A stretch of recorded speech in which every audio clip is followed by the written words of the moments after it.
Jadi aturan pertama dari investasi, jangan pernah rugi. Nih, gua akan bahas 3 prinsip untuk membangun yang namanya kekayaan. Prinsip pertama, ini yang paling penting menurut gua, adalah jangan kehilangan uang. Investasi adalah sebagai sarana ya, untuk kita menggandakan uang kita, membuat uang bekerja di saat kita tidur. Tapi kalau lu investasi dan lu malah rugi duit, ini banyak orang keliru di sini. Kalian berinvestasi itu bukan untuk rugi. Aturan pertama investasi, jangan sampai rugi. Jangan pernah meresikokan yang namanya permanent loss of capital. Karena ini berbahaya dan sulit untuk dibalikin, gua akan jelasin nanti. Jangan pernah ngejar spekulasi, cuman karena teman bilang, kalian lagi mabok, ada teman cerita, "Oh ini ada saham A bagus, oh ini ada kripto B bagus, oh ini ada investasi C, ada titip dana di D." Jangan karena tergiur, lu nggak tahu apa yang lu beli, lalu lu mengalami kerugian dalam investasi lu. Jangan pernah tergiur ya dengan cara cepat. Gue kan selalu cerita ya, sebagai manusia itu kalian harus bisa bilang yang namanya enggak ke opportunity, ke orang ngajak ketemu. Investasi pun sama. Gue lebih banyak di hidup gue bilang enggak ke investasi. Misalnya kemarin,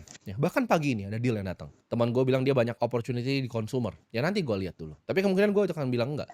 Minggu lalu ada deal AI, orangnya itu salah satu jeblosan dari Y Combinator, ibaratnya sekolahnya orang-orang startup terhebat Airbnb, Sam Altman, ChatGPT. Karena itu bukan bagian dari nanti gue jelasin di prinsip selanjutnya, circle of competence gue. Jadi gue banyak tolak deal-deal yang menurut kalian mungkin menarik sebenarnya. Kalian ketika udah punya uang nanti akan sadar, akan banyak nanti tawaran investasi. Tapi yang paling penting adalah permanent loss of capital, jangan sampai terjadi. Manusia itu di-drive sama yang namanya envy dan keserakahan. Jangan jadi orang serakah, karena kalian mau duitnya berkali-kali lipat, kalian mengambil resiko yang bikin ujung-ujungnya uang kalian rugi. Contoh ya, lu menginvestasi ke hal yang lu nggak mengerti. Misalnya Rp100 juta. Rp100 juta itu hilang 50%. Let's say lu invest di A. A ini dari lu taruh 100 juta jadi 50 juta. Itu turun berapa persentasenya? Kalian bisa hitung dengan cepat, 50%. Tapi untuk balikin A tadi dari 50 juta ini ya ke 100 juta, itu butuh naik 100%. Ini matematika yang banyak orang nggak paham. Turun tuh 50%, naik tuh harus 100%. Sekarang gue pengen kasih kalian tebak-tebakan sedikit. Kalian tahu nggak kalau turunnya 60%, ya misalnya jadi 40 juta, itu harus naik berapa untuk balik lagi seperti modal semula? Jawabannya harus naik 150%. Kita ambil yang lebih ekstrim.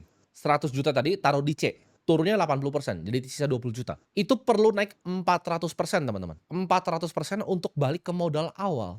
Ini yang bikin banyak orang meledak.